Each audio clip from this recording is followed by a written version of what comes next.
So we left off on the last discussion about climate change in business by talking about risk assessment. And I think we left off last time looking at the different industry sectors, didn't we? Agriculture and insurance and tourism, yeah.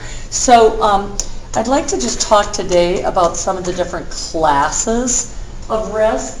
This picture is of Jeffrey Immelt. He was CEO of GE for years.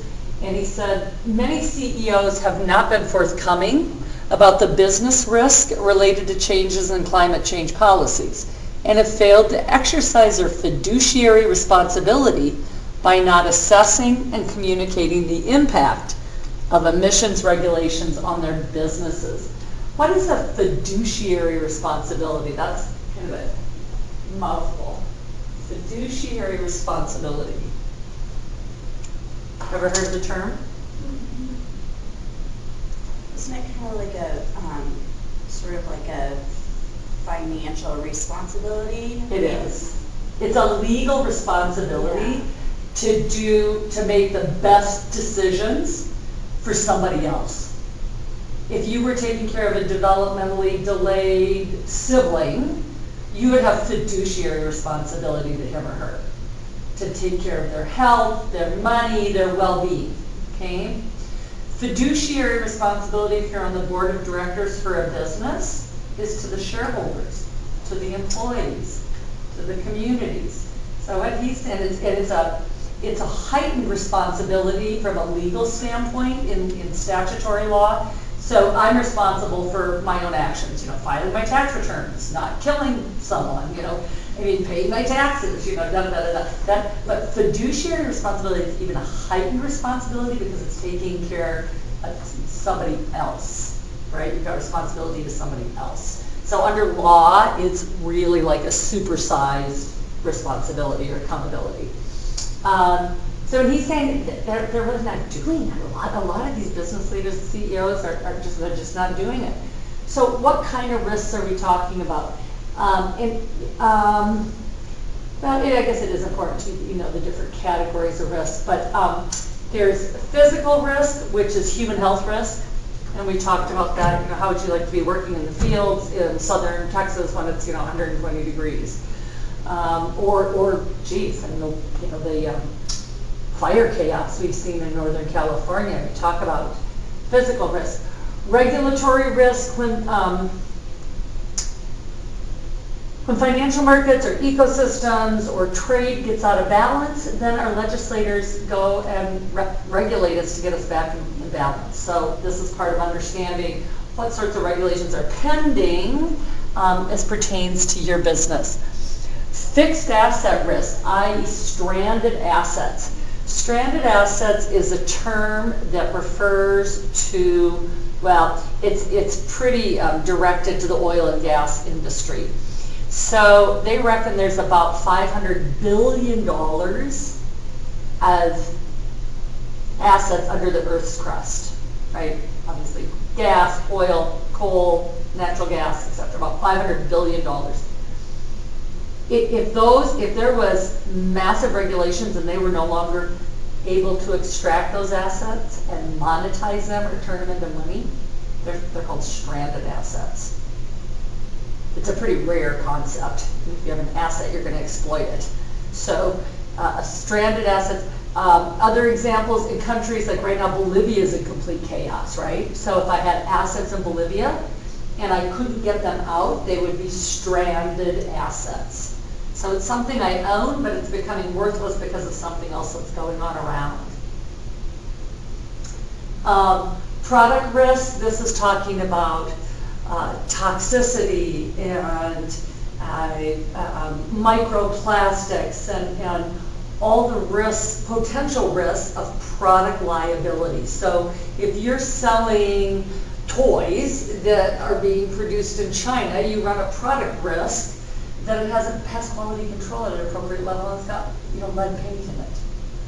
Or any sort of product, and even things that for years have been acceptable, like Coke, like soda, is being regulated in places, right? There's product risk around it because we have a diabetic epidemic in this country. So like in really ultra progressive places, I think New York City, parts of California, they limit how big of a soda like a 7-Eleven can sell. So product risk, right? Isn't it? I know, I mean, I feel the same way. And there's a healthy debate about it. So for somebody that's listening online, talking about soda being regulated, one of the students commented that's a little crazy. And it's an interesting dialogue because it is a little crazy. You can regulate every single thing I do, but the counter to that is, what's that costing as a society to treat diabetes? I just saw an older student, she's not old, but from like 15 years ago, running the other day. And I was out in the field running, and she's walking her dog, and I'm like, hey, and I'm like, how you doing? She's like, not very good. And her mom had just lost her leg to diabetes. And she's 60, but she was grossly overweight. And so it's like, I mean, it's like the human health cost. It's the same thing, tobacco, or I mean, you could name a million products that are like that. And it's a tough counterpoint, because you say, well, yeah, take your health into your own hands, but ultimately it comes back and costs you and I money. Right, but I mean, I think what's crazy about it is just how almost silly it is, because, can you only buy a certain amount of Hershey bars every week? I mean, what are they like? Oh, I'm sorry, Sally. Right. You've reached your Hershey like the big ones, and there's no more for you in this gas station. No, it seems ridiculous. It's true. There's some really healthy controversy around it for sure. Just need to work out a lot. Huh? You just need to work out a lot if you eat sweets. Yeah, right. But yeah. There's some interesting dialogue on it for sure. Okay, so you look at all these different kinds of risks in your business. So I'm just kind of going through the process, and then basically, just like any of us would do in our day-to-day lives, if you are identifying risks in your life, like, oh gosh, my housing doesn't feel very secure, and I think my dog might be, I don't know, going out of control and terrorizing the neighborhood. I mean, you take all these things in your life and you go, what do I need to deal with first? What's the highest risk, right? So there's nothing like revolutionary here. You assess your highest risk. It's like, oh, I think my highest risk is fixed asset risk, because I have some warehouses and distribution channels down in the Gulfport coast, down in Gulfport, Mississippi. I'm worried about those assets being stranded due to hurricanes and high-level weather problems, and so I'm going to make some targets immediately to mitigate that. In other words, I'm going to think about trying to move my distribution centers. So like these all look like big fancy words, but it's actually super common sense. It's what all of us would do when we face risk in our life. And then these last two things, you've seen these a million times too. Get a baseline assessment, okay? Where are you at? And then you probably haven't seen this. This is called CDP, the Carbon Disclosure Project. And it's a repository or an online presence where companies share their greenhouse gas inventories, big companies, huge companies, and help each other with suggestions in online forums as to how to meet challenges in doing that. Like, gosh, I've got 20,000 delivery vehicles all over the world, and some use, liters of gas, and some use gallons of gas, and, how do I do the conversions? And I mean, it kind of gets into the technical weeds. We're not going to spend a lot of time on it, but just realize that that's a really great resource that's there. And these again are just examples, but once you've gone through that whole process of assessing your risk and then prioritizing your risk, obviously what you're hoping to do is sort of revision your business. And what is this going to look like? We talked about forming new partnerships, I think, on Friday. It also looks at things like supply chain redesign and operational redesign. And some of this, hopefully, I've said it enough times that it's starting to feel redundant.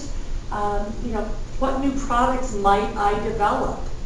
What might I get rid of that's going to be a burden? you're seeing more and more companies divesting of product lines or geographical areas that are threatened. So a lot of the garment industry, for example, is in Bangladesh, right? If you made cheap clothing for the, fill in the blank, H&M or Gap or, any place that sells fast fashion, it's called, right? They probably got garment factories in Bangladesh. What's the risk there? Where's Bangladesh? Let's start there. Geographically. No one wants? I'm gonna go see. No, it's not like the Middle East, huh? Yes, it's just south. It's just south of India. It's just. Would it be like risk? Be like. Yeah, definitely some labor practices that could be questionable. Okay, here's Bangladesh. Where's my little minus sign? Okay. All right, so here's the Middle East, right, on the other side of the Indian subcontinent. We're over here in the Bay of Bengal. So it's bound by Burma and India. I don't know this statistically, but I'm going to tell you it's probably one of the 10 poorest countries in the world. It's got about 250 million people in a country that's probably 2 or 3 times the size of Montana tops. Okay.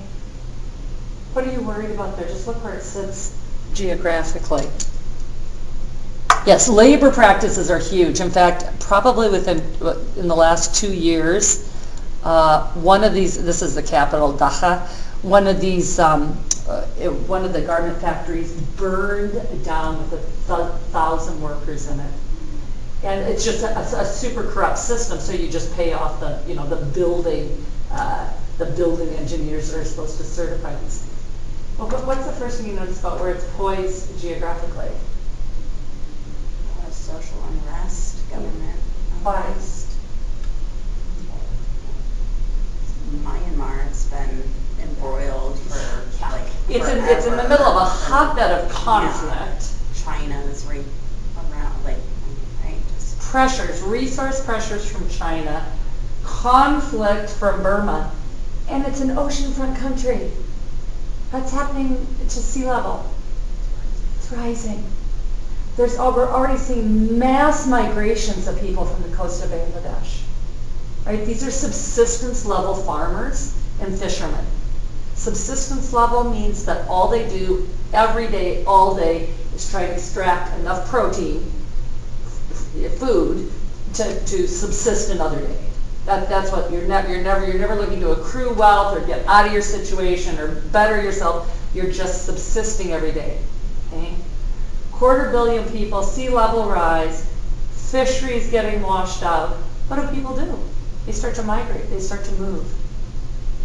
And everybody talks about the huge refugee crises that we have on the face of the earth right now. Many of them are climactic. Much of the Syrian refugee pressure that's happening over here is based upon shifting water patterns in Syria, and there's all these immigrants moving up from Syria into Eastern Europe. Same thing, we have many people coming from Senegal. Coming from Senegal and Algeria up to southern Europe. Why is that happening? Massive drought. All the pressure we're seeing on our southern border. Why is that happening?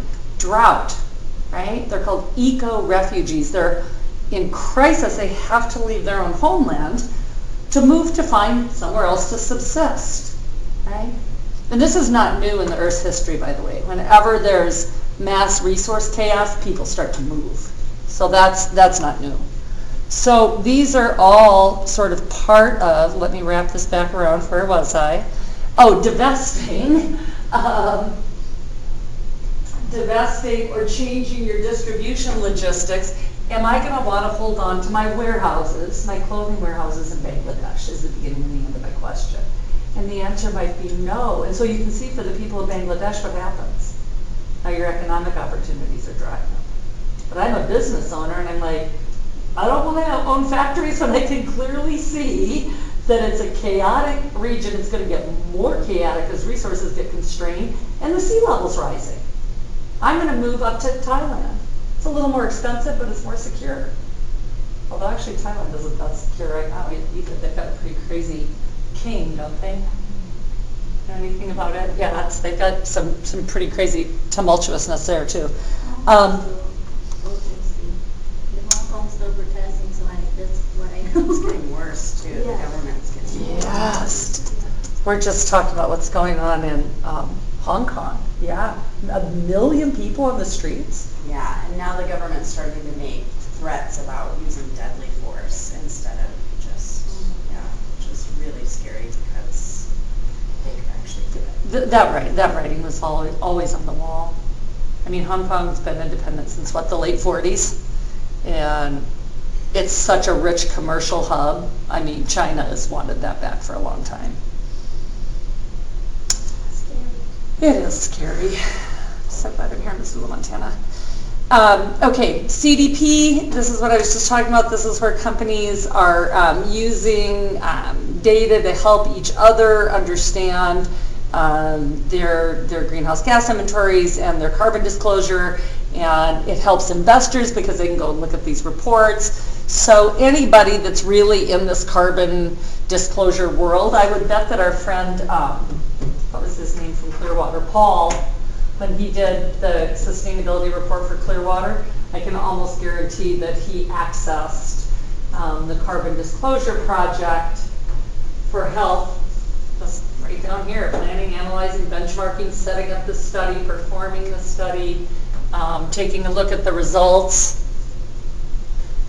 It's a very, it's free, it's a nonprofit, so it's a powerful resource.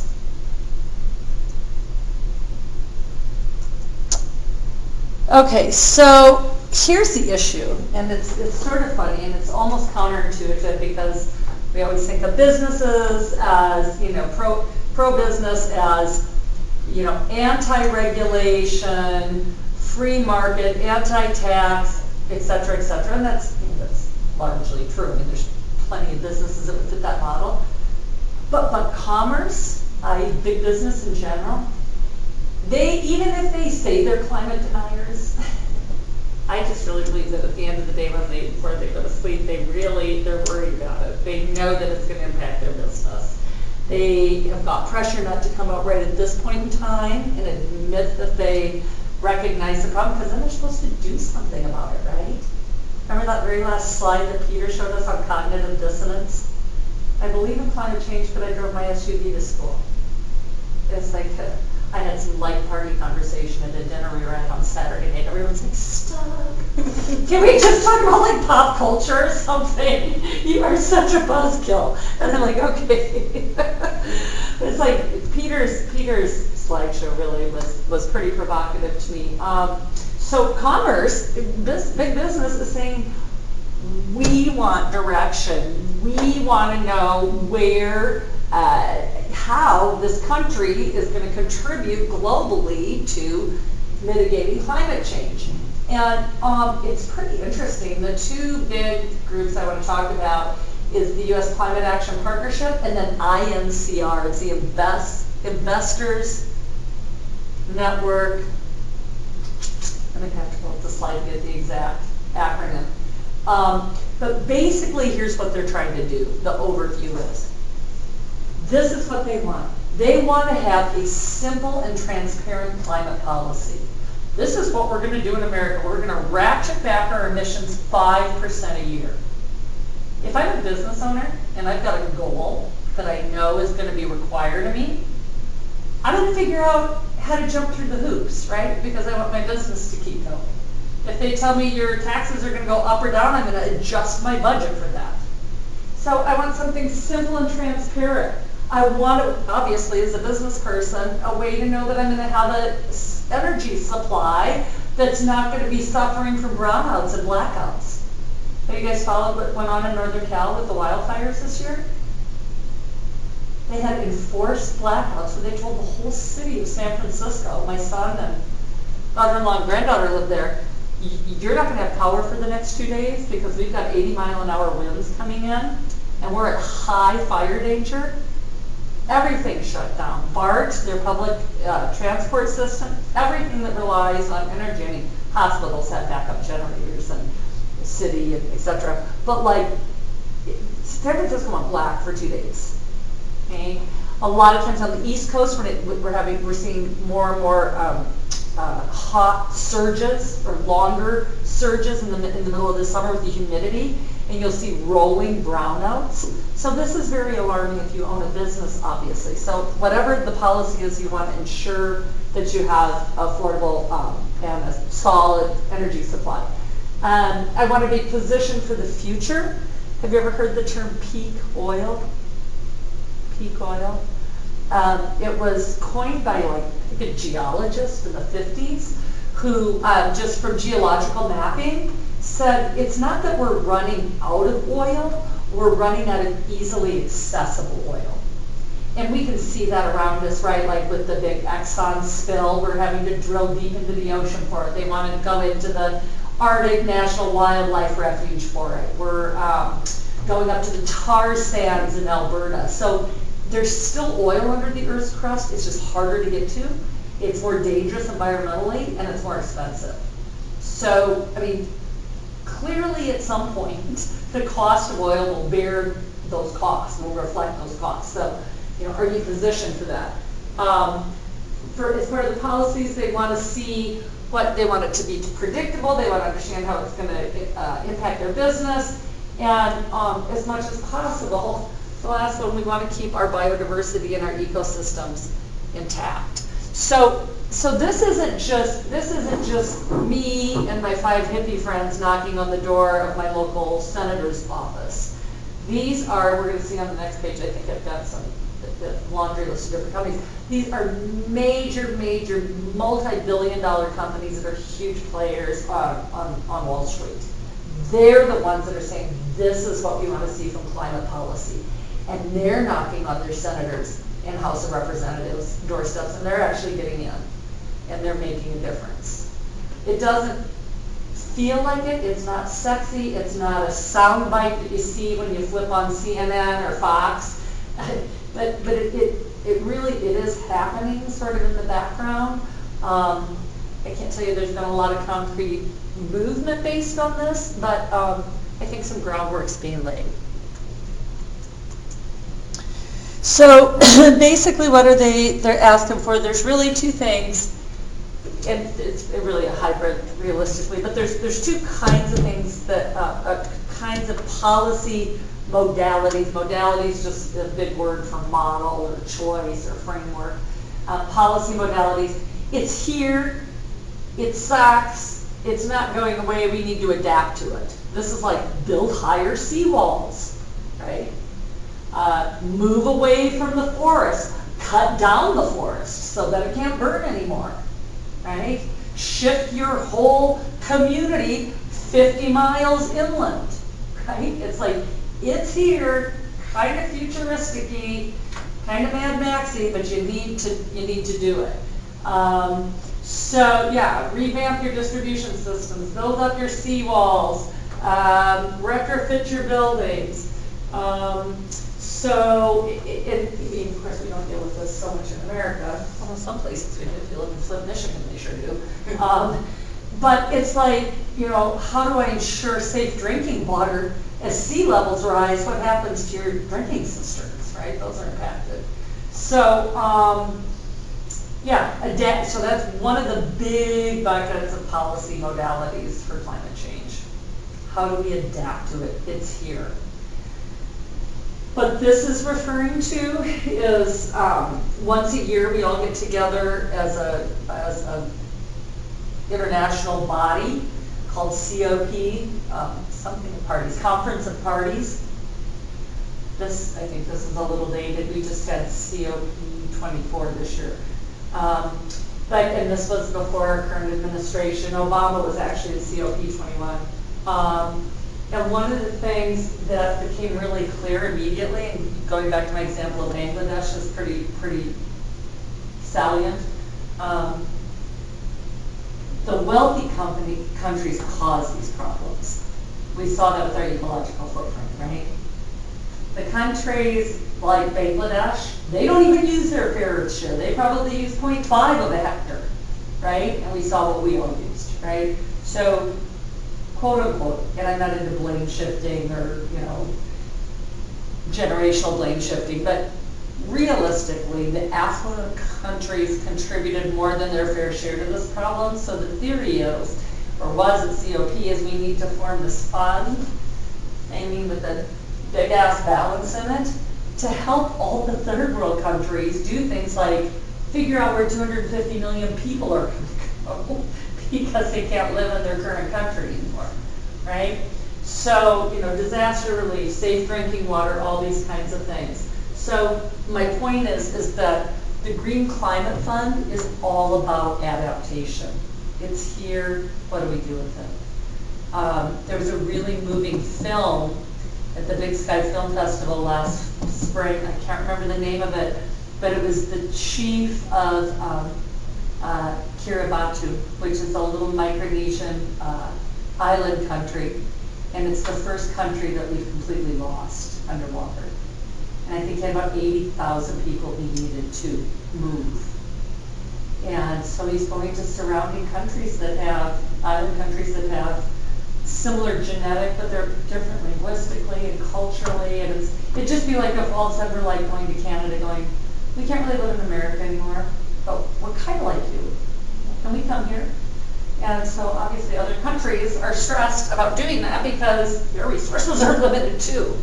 So particularly a lot of the women and young girls are being farmed out to work as maids and other things in more affluent Asian countries like China and Thailand. It's pretty sad. But the Green Climate Fund is technically to solve these kinds of issues. So this is just I won't get too deep into this honestly because I don't know that much about it, but I do know that one of the things that came out of COP21 are these investment funds, and so they're based on two things, clean tech and strategic climate, and the funding streams are also coming from the World Bank and the International Monetary Fund, and obviously, trying to stop deforestation and scale renewable energy, and so there's just these massive amounts of money committed on so many different levels that there's hopefulness that some solutions will, sort of evolve. And then you've seen most of this. So who's setting the policies? Where do these policymakers? Where are they? Well, they're all over, right? They're institutional investors. They're the Supreme Court, right? When our court cases go all the way to the highest body. There are legislators, right? All the way from our little city mayor who made a climate action plan up to the international, governing authorities. And then any area of the U.S. government that has any impact on, that uses fuel. Actually, I stood in line, this was a number of years ago, probably 3 years ago, to talk to John Tester, one of our senators. And I know John pretty well for a lot of years. My son used to work for him, and I stood in line, and I'm like, hey, John, and like, hey, Lisa, and like, so when are you guys going to get some comprehensive legislation introduced on climate change into the Senate? Right? This was probably a good 5 years ago, past administration. And he said, the thing is, Lisa, is it impacts every branch of the government, every constituency. Everybody has competing desires. If you're talking about scaling up the war in Afghanistan, you're really talking about the Department of Defense. If you're talking about, building a high-speed rail, you're talking about the Department of Transportation. But every single, our 13 departments are impacted. And he's like, trying to even get them at the table. And then he said the additional problem is, or the additional pushback is, everybody's got competing agendas. And of course, this was 5 years ago. I would venture to say it's changed significantly since then. But people don't act until the floodwaters are up to here. But I think it is changing faster. But yeah, so these are the people that are at the policy table. These are the people that are protecting us. This is that INCR, the Investor Network on Climate Risk. And this is a super powerful group, like I said, that's going all the way up to the White House, to their senators, and telling them we need solutions. And again, this isn't, me and some of my hippie friends, $13 trillion of assets. So I think there's some encouragement in some of this, like there's powerful forces at play. I just think for some of us, we haven't seen the outcome or the output of all this efforts, but I have to believe that there's things happening. We've talked a lot about this semester. This is kind of interesting. For some reason, was not able to pull anything more current than this. But these are shareholder resolutions. So this is that discussion we've had where shareholders go, like just regular old people like you or I that have, 20 grand in our 401k. And we go knock on the door of companies like Exxon and First Energy and ConocoMobile and say like, hey, we're really concerned about, do you know what hydraulic fracturing is? It's called fracking. I've seen the bumper stickers, fracking. Do you know what it is? Yeah. Any idea? Anyone, can you They describe inject a bunch of, water, but also crazy chemicals, like high pressure down all over the crust. To do what? Extract oil. To extract liquid natural gas. Oh, I thought it was for oil. Liquid natural gas. And that's where you see the big, huge fields of this off gas of the just methane. giant flames. It releases methane okay. from the Earth's crust, and those flares are, God forbid anybody would regulate those flares, but those are exactly what shareholders are going to the table and saying, capture that goddamn methane and use it, right? Why are you flaring it? They're like, oh, it's going to cost more money. It's like, you make so many billions a year, who cares? Capture that flare. You can see we've talked about palm oil, sustainable palm oil. These are just examples of the different kinds of shareholder lawsuits that have been bought and brought and won. So there's a lot of pressure coming from shareholders. So although we may not be sitting at the policy table, there's a way to impact change through these shareholder resolutions and these proxies. And it's a very vibrant way to do that. National legislation, gosh, this is kind of going back in time. This is 2010. A lot of money from American Recovery and Reinvestment Act towards renewables. And then really pretty much at anything that's been brought in front of the been brought in front of our Congress, it's just so polarizing. The courts, really most of the recent activity, 2017, 2015, Clean Power Plan, which Obama proposed, required power plants to ratchet back on their emissions by installing more scrubbers and more catalytic converters, and to shutter their really old plants. And it's a huge issue in Montana because we have Colstrip 4 is slated to be shuttered at Christmas. It's a huge issue. And, of course, he wants to see a polluting power plant still in operation, and the answer is, the 600 people that work there. So it's not just like a clean-cut decision like shut down all the power plants that are old and haven't been retrofitted and they're super pollutants, and it's like you have to do something with the community. And I chaired the thesis committee for a young graduate student that was working with the Colstrip community development people to figure out what's next for Colstrip. And it's 8 people sitting around, none of them have a business degree, none of them have done community planning, none of them have done redevelopment work. And it's like, it just made me so sad, because it could have been really successful if they had the right body of people there. That's one of the problems with this kind of work. So So the Clean Power Plan, honestly, has now been pretty much dissected by the courts. In other words, dissolved. It's fine to leave these old plans.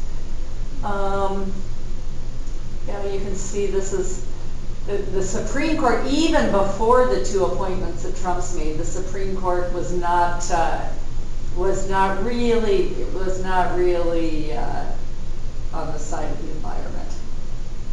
This was a big one in 2007, of course that's 12 years old now, but it said that carbon dioxide could be regulated as a pollutant, as a toxin, and immediately all the conservative states, a lot of Texas or a lot of coal states filed. It went all the way to the Supreme Court, and that was actually in 2015 overruled. So, yeah, there's not a lot of great news at the Supreme Court level. This is the Clean Power Plan. And then annually, like I said, we all meet somewhere in the world. It's, kind of the joke is that all the world's elite get on their planes and fly, to Paris or Lima or Warsaw or Qatar. It's like, and sit around in meetings for 3 or 4 days and stay in beautiful hotels and eat lush meals and then go back. And we look at the statistics a year later, and the models are just like, as far as emissions. So, but there have been some commitments that are made. As Peter showed us, it still has not curbed the trajectory, but we're certainly hoping that it will in the future. So, history may well judge it as a turning point for our planet. We haven't seen that with the Paris Agreement yet, but stay tuned. Yeah. So in a nutshell, I mean, there are some positive things going on. Was there anything you saw here that made you feel like helpful? Well, it's kind of divert a little bit, but when it came to that carbon disclosure project, it's kind of reminded me of like the reading about like the ExxonMobil document, kind of like lying about their numbers. Mm-hmm. And so you have to wonder like the honesty that people have to bring to that project. Are they being fully transparent about what they're doing? Because it's not audited. It's like saying, hey, Ty, don't go over 60 miles an hour. Okay. But we're not going to fine you or pull you over if you do. And it's like most of the time you're a law-abiding kid. You understand that it's probably in everybody's best safety interest to go 60 miles an hour, and you're going to mostly do that, except for the day you're late. So it's, it's like incentivization without some penalties. That's kind of tough, but we know we can't get people somewhere just by penalizing them. So it's got to be to me, it's got to be a mix. Good point, though. Anything else? No, it's like kind of like a child, you find that behavior changes when you incentivize rather than penalize, right? I mean, anybody who's ever had a kid who had the gold star chart up on the side of the fridge, or a belt in the other hand, is going to figure out which one works. It's not tough. And that's a great analogy. That's a great analogy at a larger scale. So, hopefully we continue to incentivize behavior change, and it will change. So, thank you for listening, and we will convene later.